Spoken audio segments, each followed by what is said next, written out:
An important thing I want to talk about is the anatomy of the nib. And the reason I want to talk about this is so when I refer to certain parts of the nib, you'll know what I'm talking about. And it also gives you a general idea of why calligraphy looks the way it does. So the first one we're going to talk about is the tines. I believe that's how you pronounce it. The tines are the two metal pieces at the top of the nib, and when they separate, they allow for ink to flow through.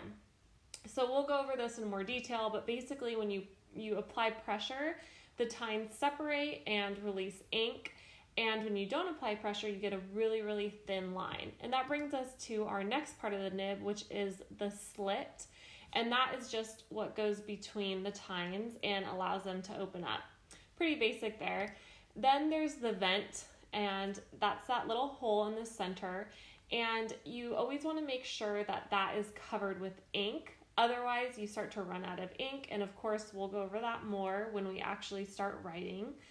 But the vent is important because it gives the nib air so that the ink can flow.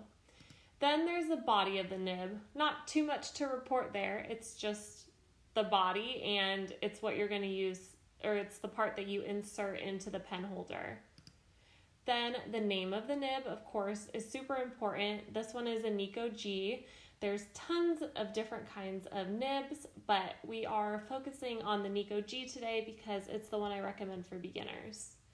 And lastly, the base of the nib, which is important to know because that is the part that you will insert into your pen holder. All right, that is the anatomy of the nib.